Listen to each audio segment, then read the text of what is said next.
Walt Whitman, Town Summary and Analysis of Crossing Brooklyn Ferry. సారాంశం. ఈ కవితలో speaker Brooklyn మరియు మాన్హాటన్ మధ్య నడుస్తున్న ఫెర్రీలో తన రోజువారీ ప్రయాణాన్ని వివరించాడు. అతను తన పరిసరాలను వివరించడం ద్వారా ప్రారంభిస్తాడు. క్రింద ఉన్న నీరు, మేఘాలు, సూర్యోదయం మరియు అతని చుట్టూ ఉన్న ప్రయాణికులందరూ వారి సాధారణ రోజువారీ కర్మను అనుసరిస్తున్నప్పటికీ స్పీకర్ వారిని ఆసక్తిగా, వింతగా కనుగొంటాడు. అతను గతంలో ఈ ప్రయాణాన్ని చేసిన ప్రజలందరి గురించి మరియు భవిష్యత్తులో ఎంతకాలం పునరావృతం చేయాలో ఇంకా ఆలోచిస్తాడు. ఈ ఆలోచన అతన్ని గతానికి మరియు భవిష్యత్తుకు మధ్య ఉన్న కనెక్షన్ మరియు ఈ ప్రత్యేకమైన ఫెర్రీలోని ప్రజలందరూ సమీకరణానికి ఎలా సరిపోతుందనే దానిపై ధ్యానంలోకి తీసుకువెళుతుంది. పద్యం యొక్క 3వ విభాగంలో ప్రయాణికులందరికీ మరియు ఈ ఫెర్రీలో ప్రయాణించే ప్రయాణికుల మధ్య ఉన్న సామాన్యతలను స్పీకర్ అన్వేషిస్తారు. యుగం ఉన్న ఈ ఫెర్రీ మార్గంలో ప్రయాణించేవారు అదే కాలాతీత దృశ్యాన్ని అనుభవిస్తారు. రౌండ్ మాస్ట్స్ కదలికలో స్టీమర్ షిప్స్ మరియు సీగల్స్ ఎగురుతున్నాయి. ఈ భాగస్వామ్య అనుభవాలు వేరువేరు చారిత్రక యుగాలలో ప్రజలను ఏకం చేయగలవని స్పీకర్ భావిస్తాడు. పద్యం యొక్క 5వ విభాగంలో మానవులందరూ సమయం మరియు ప్రదేశంలో అనుసంధానించబడి ఉన్నారని ఆయన నొక్కి చెప్పారు. స్పీకర్ తన మిగిలిన దినచర్యలు, బ్రూక్లిన్లో నివసించడం మరియు మాన్హాటన్లో పనిచేయడం గురించి కొన్ని వివరాలను అందిస్తుంది. అతను తన గుర్తింపుపై చాలా నమ్మకంగా ఉన్నాడు. అయితే అతని జీవితంలో చీకటి ఆనవాళ్లు కూడా ఉన్నాయి. కొన్నిసార్లు చెడు ఆలోచనలు తన మనసును దాటుతాయని అతను అంగీకరించాడు. అతను మాత్రమే ఈ విధంగా భావించాడా అని ఆశ్చర్యపోతాడు, కానీ అప్పటి నుండి అతని అభద్రతను అధిగమించాడు. ఈ బలహీనత క్షణాలు ఉన్నప్పటికీ అతను తన జీవితాన్ని పూర్తిగా కొనసాగించాడని ఇప్పుడు తన పాఠకులకు భరోసా ఇస్తాడు.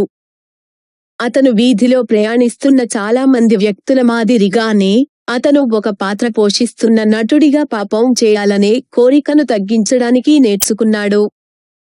స్పీకర్ తన పాఠకులను మరింత దగ్గరగా సంప్రదిస్తాడు మరియు వారు ఒకరినొకరు ఒకే విధంగా చూస్తారని పేర్కొన్నారు. మానవులందరి మధ్య శాశ్వతమైన సంబంధాన్ని ఆయన పునరుద్ఘాటించారు. 10వ వచనంలో తన ఫెర్రీ నుండి గంభీరమైన మాన్హాటన్ గురించి తన అభిప్రాయం కంటే మరేమీ అందంగా లేదా ప్రశంసనీయం కాదని ఆయన ఉద్ఘాటించారు. అతను నదిని ప్రవహించమని, తరంగాలు ఉల్లాసంగా ఉండాలని మరియు మేఘాలు అతని శోభతో అతనిని తడిపివేయమని ఆజ్ఞాపించాడు. తన ఫెర్రీ యాత్రకు సంతోషకరమైన నివాళిగా అతను తన పర్యావరణంలోని అన్ని విభిన్న భాగాలను జాబితా చేస్తాడు మరియు ప్రతి ఒక్కరూ అది చేస్తున్న పనిని కొనసాగించమని ఆదేశిస్తాడు. భౌతిక ప్రపంచం మనందరినీ కట్టిపడేస్తుంది మరియు మన స్వంత ఆత్మలను తెలుసుకోవడానికి అనుమతిస్తుంది అని ఆయన చెప్పారు. మన భౌతిక పరిసరాలలో మనం ఆనందించాలి, ఎందుకంటే మన పర్యావరణంతో మన సంబంధం ఆధ్యాత్మికత మరియు నెరవేర్పును సాధించే టికెట్. విశ్లేషణ. బ్రూక్లిన్ వంతెన నిర్మాణానికి ముందు Walt Whitman crossing Brooklyn ferry రాశాడు. ఇది 1883లో పూర్తయింది. విట్మన్ కాలంలో బ్రూక్లిన్ మరియు మాన్హాటన్ మధ్య చాలా మంది ప్రయాణికులు ప్రయాణించే మార్గం ఫెర్రీ.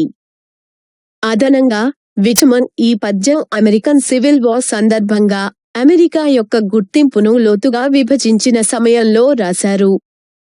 అందువల్ల విట్మన్ యొక్క ఐక్యత సందేశం మరియు పంచుకున్న అనుభవాల యొక్క ప్రాముఖ్యత చాలా అరుదు మరియు కీలకమైనవి. తన సంతకం శైలికి అనుగుణంగా విట్మన్ క్రాసింగ్ బ్రూక్లిన్ ఫెర్రీను ఉచిత పద్యంలో రాశాడు. 1881 వర్షం 9 విభాగాలుగా విభజించబడింది మరియు 147 పంక్తులు ఉన్నాయి. విభాగాలు పంక్తుల వలె విభిన్న పొడవు కలిగి ఉంటాయి. తన కవిత వ్యక్తీకరణను రూపం, మీటర్ లేదా నిర్దిష్ట ప్రాసపథకంతో పరిమితం చేయడం విట్మన్ ఇష్టపడలేదు. ఈ కవితలో విట్మన్ తన అభిమాన జాబితా పద్ధతిని చాలాసార్లు ఉపయోగించుకుంటాడు. అతను తన పరిసరాల యొక్క అంశాలు, జాబితాలు, అతను కలిగి ఉన్న చెడు ఆలోచనలు మరియు అతను చేసిన పాపపు చర్యలను జాబితా చేస్తాడు మరియు పద్యం చివరిలో అతను తన వాతావరణం యొక్క లక్షణాలను జాబితా చేస్తాడు.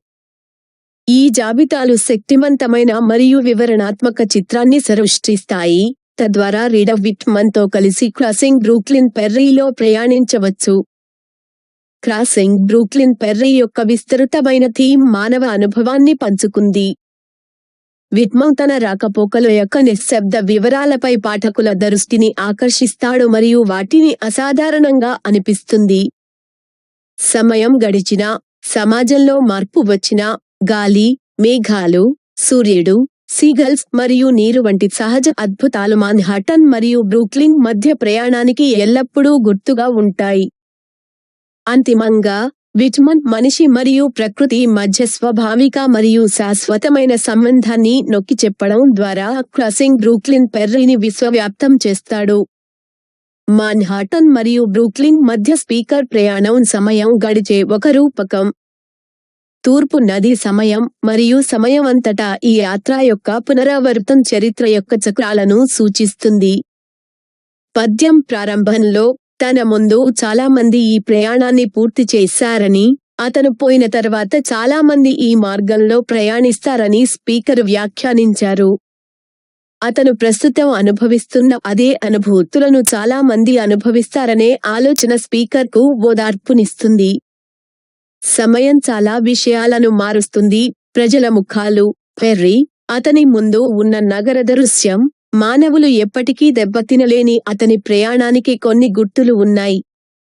ఫెర్రీ మాదిరిగా ఈ పద్యం పాఠకుడిని గతం, వర్తమానం మరియు భవిష్యత్తు ద్వారా ద్రవంగా కదిలిస్తుంది మరియు స్పీకర్ మాటలు మానవులందరినీ కలిపే కథన థ్రెడ్ను హైలైట్ చేస్తాయి. ఎప్పటికప్పుడు కదిలే ఆటుపోట్లతో పాటు విట్మన్ కాంతి మరియు చీకటిని మానవ గుర్తింపు యొక్క బహుళ కోణాలను సూచిస్తుంది. అతను తన దుష్ట ఆలోచనలను తన అంతర్గత చీకటిగా వర్ణించాడు. రాత్రి తన సాయంత్రం ప్రయాణ సమయంలో నదిపై దుప్పటి వేసినట్లే ప్రజల దృష్టి నుండి దాచబడింది.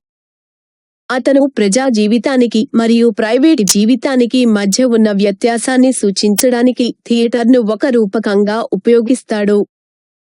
తనకు పాపపు పరంపర ఉందని అతను అంగీకరించాడు, కాని సమాజంలో ప్రతి ఒక్కరూ పాత్ర పోషిస్తారు. కవితలో వక్త యొక్క స్వరం నిజాయితీగా ఉంటుంది, కాని కరుతతో ఉంటుంది. తన జీవితంలో చిన్న విషయాలను మెచ్చుకోవడం ద్వారా అతను ఏదో పెద్దదిగా భావిస్తాడు. ధన్యవాదాలు.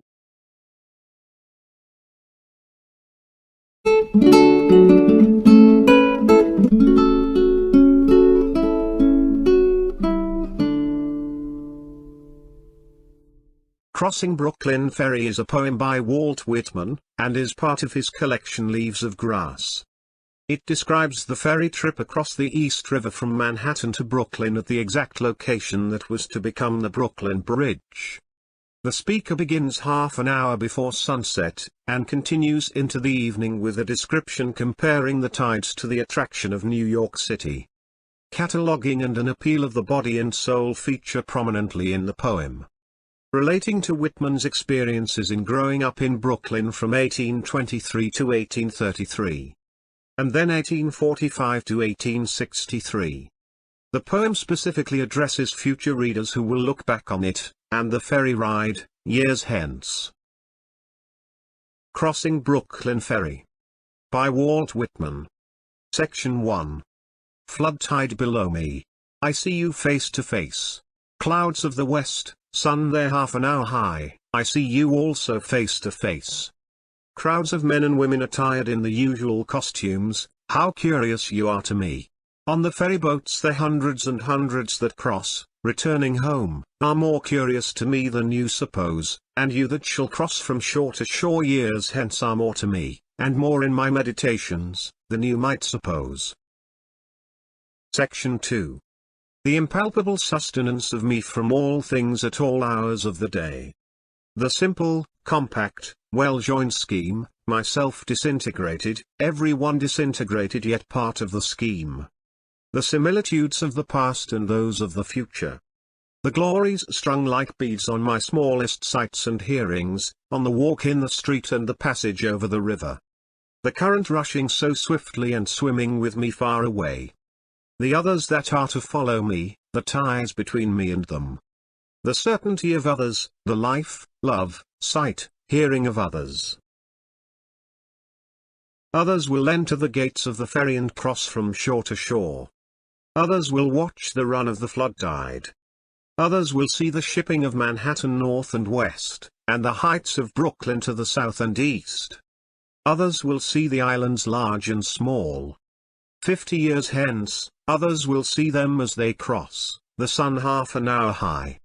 100 years hence, or ever so many 100 years hence, others will see them. Will enjoy the sunset, the pouring in of the flood tide, the falling back to the sea of the ebb tide. Section 3.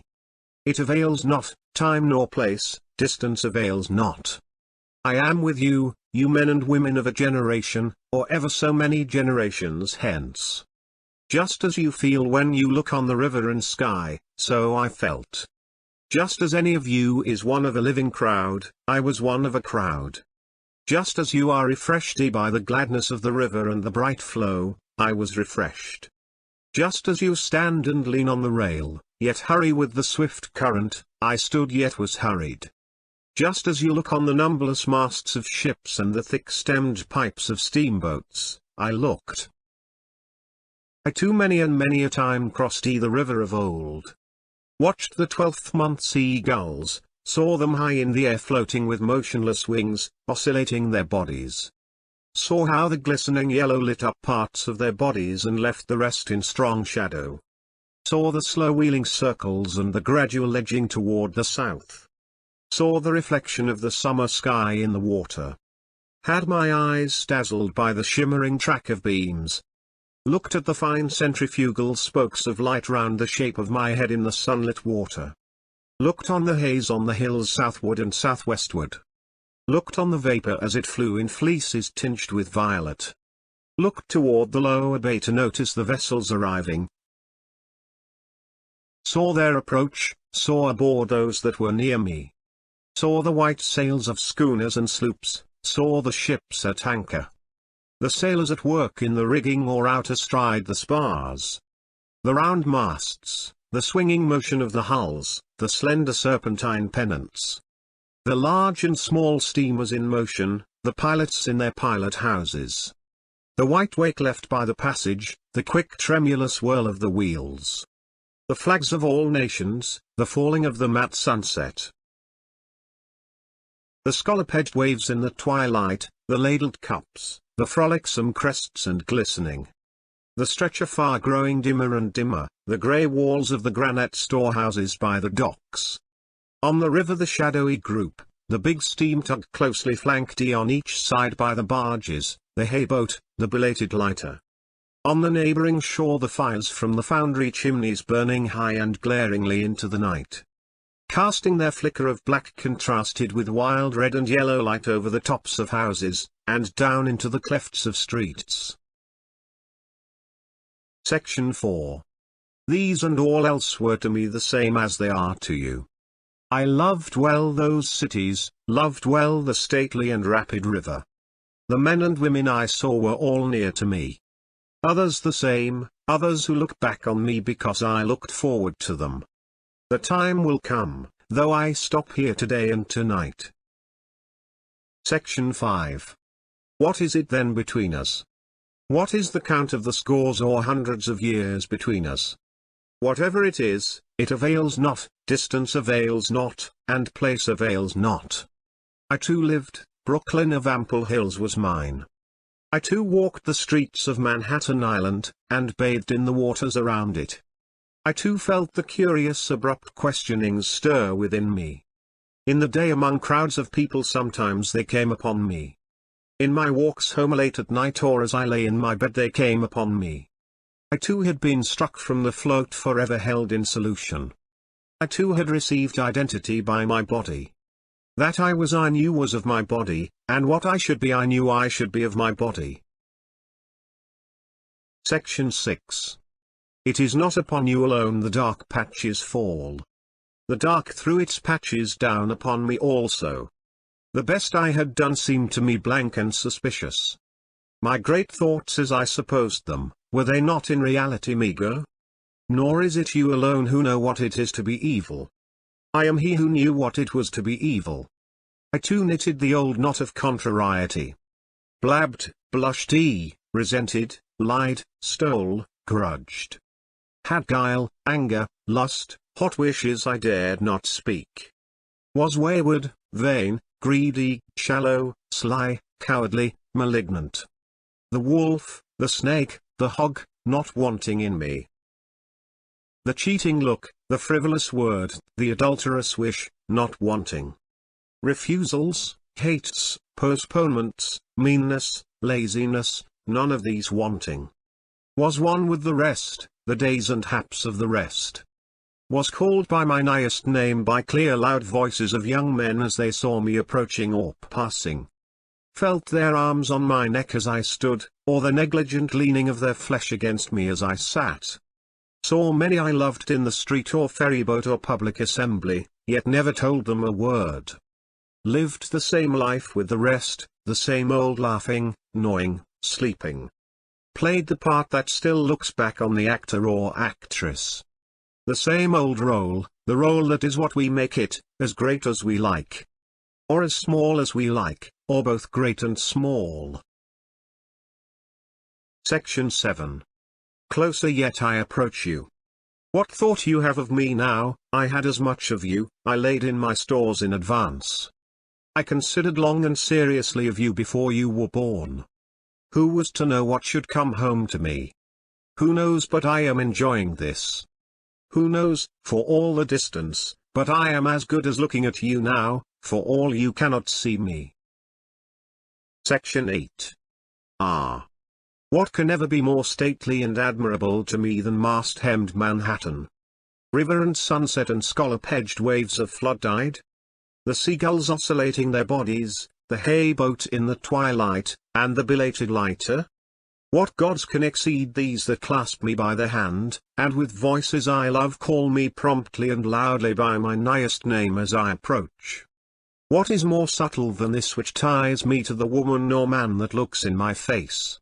Which fuses me into you now, and pours my meaning into you? We understand then, do we not? What I promised without mentioning it. Have you not accepted? What the study could not teach, what the preaching could not accomplish, is accomplished. Is it not? Section 9. Flow on, river. Flow with the flood tide, and ebb with the ebb tide. Frolic on, crested and scallop-edged waves. Gorgeous clouds of the sunset, drench with your splendor me. Or the men and women generations after me. Cross from shore to shore. Countless crowds of passengers. Stand up, tall masts of Manhattan. Stand up, beautiful hills of Brooklyn. Throb, baffled and curious brain. Throw out questions and answers. Suspend here and everywhere. Eternal float of solution. Gaze, loving and thirsting eyes. In the house or street or public assembly. Sound out, voices of young men. Loudly and musically call me by my nighest name. Life, old life. Play the part that looks back on the actor or actress. Play the old role. The role that is great or small according as one makes it. Consider, you who peruse me, whether I may not in unknown ways be looking upon you. Be firm, rail over the river. To support those who lean idly. Yet haste with the hasting current. Fly on, sea birds. Fly sideways, or wheel in large circles high in the air. Receive the summer sky, you water. And faithfully hold it till all downcast eyes have time to take it from you. Diverge, fine spokes of light. From the shape of my head. Or anyone's head, in the sunlit water. Come on, ships from the lower bay. Pass up or down, white-sailed schooners, sloops, lighters. flaunt away, flags of all nations. Be duly lowered at sunset. Burn high your fires, foundry chimneys. Cast black shadows at nightfall. Cast red and yellow light over the tops of the houses. Appearances, now or henceforth, indicate what you are. You necessary film. Continue to envelop the soul. About my body for me, and your body for you. Be hung out divinest aromas. Thrive, cities, bring your freight, bring your shows. Ample and sufficient rivers. Expand, being than which none else is. Perhaps more spiritual. Keep your places, objects than which none else is more lasting. You have waited, you always wait, you dumb, beautiful ministers. We receive you with free sense at last, and are insatiate henceforward. Not you any more shall be able to foil us, or withhold yourselves from us. We use you, and do not cast you aside, we plant you permanently within us. We fathom you not, we love you, there is perfection in you also. You furnish your parts toward eternity. Great or small, you furnish your parts toward the soul. In this poem, the speaker describes his daily commute on a ferry running between Brooklyn and Manhattan. He begins by describing his surroundings, the water below, the clouds, the sunrise, and the commuters around him. Though all of the passengers are following their ordinary daily ritual, the speaker finds them to be curious, strange. He thinks about all the people who have made this journey in the past and how many are yet to repeat it long into the future. This thought carries him into a meditation on the connection between the past and the future and how all of the people on this particular ferry fit into the equation.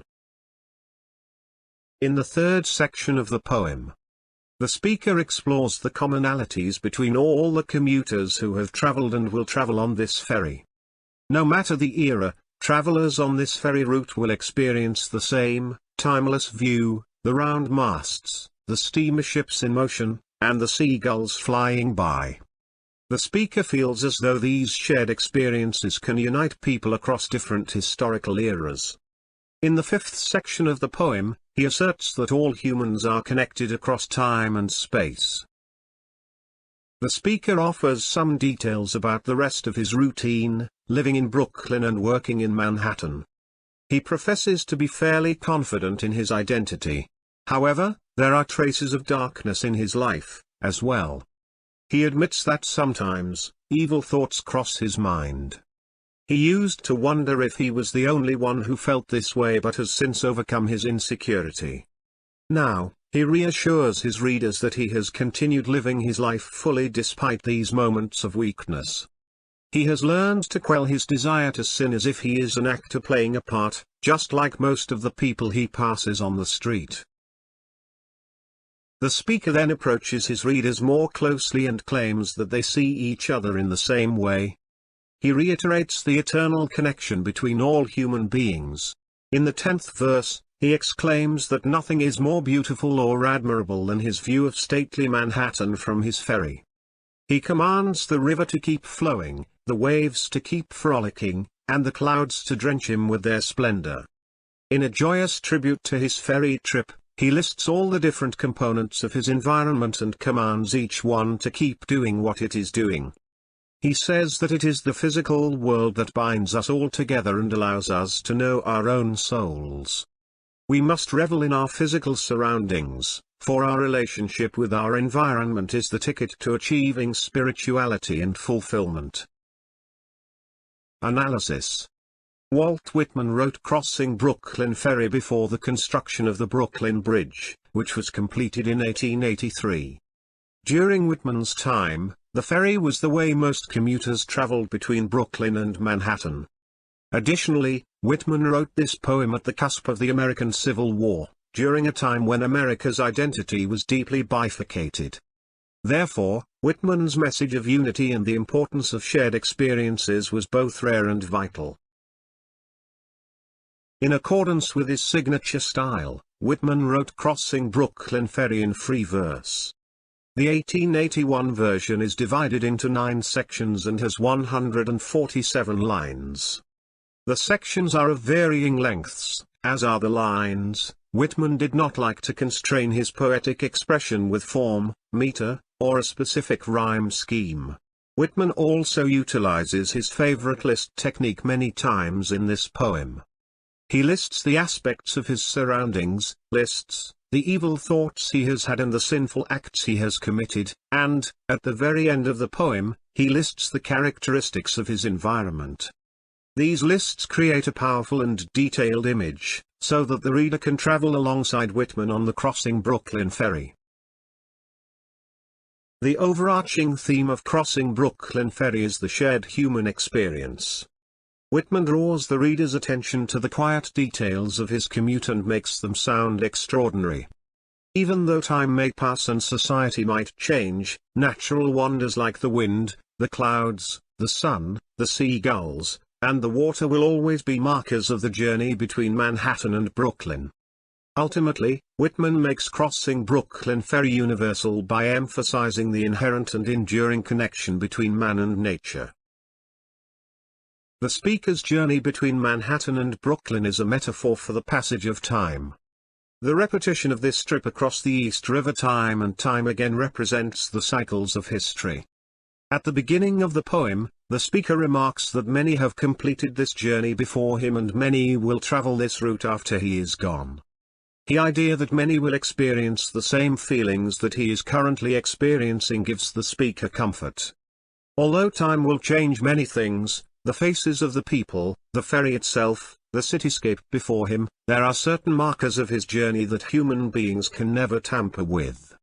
The poem, like the ferry, moves the reader fluidly through past, present, and future, and the speaker's words highlight the narrative thread that connects all human beings. Besides the ever-moving tide, Whitman uses light and darkness to symbolize the multiple facets of the human identity.